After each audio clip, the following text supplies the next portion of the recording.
Alors, à l'émission religieuse sur le protestantisme sur France Culture, il y avait quelqu'un qui parlait de l'oratoire du Louvre,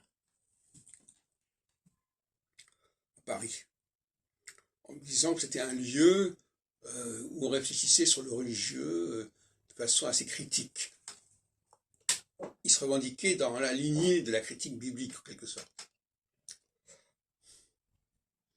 Mais j'ai quand même l'impression que cette critique biblique, elle est très édulcorée, en fait.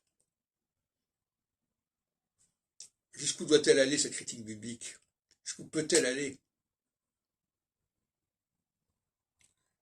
Pour moi, la critique biblique, c'est aussi la question de se poser, qui se pose concernant la datation des textes. De quand date réellement le livre de l'Exode? De quand date réellement le livre de Jérémie? De quand date réellement certains psaumes? Moi, ma bête noire, si vous voulez, c'est la sortie d'Égypte. Pour moi, c'est un symptôme tout à fait particulier. Dès qu'on évoque la sortie d'Égypte, je commence à m'énerver. Parce que c'est une symbolique qui est tellement importante pour le christianisme et pour le judaïsme, alors qu'il s'agit très visiblement d'un texte rajouté à la solde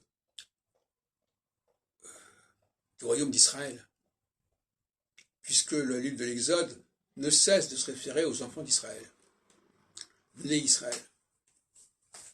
J'aimerais bien qu'on m'explique pourquoi on parle des nés Israël, alors que l'on sait très bien que depuis la mort de Salomon, et jusque plusieurs siècles par la suite, le royaume d'Israël était antagoniste au royaume de Judée. Et je note aussi que dans le Nouveau Testament,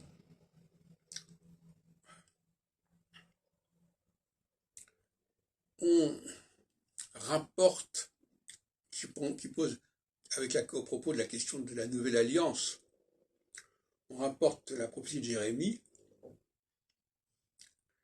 et dans le texte d'origine, la prophétie de Jérémie renvoie à la maison d'Israël et à la maison de Juda. Donc déjà, il y a cette idée de relation entre les deux qui est problématique. Mais en plus, dans les textes tels qu'ils sont relatés dans le Nouveau Testament, on ne parle même pas de la maison de Juda, on ne parle que de la maison d'Israël. On saute ce passage sur la maison de Juda. Donc tout ça est très problématique, et je me suis posé la question de savoir si à l'Oratoire du Louvre, on s'interroge à ce sujet.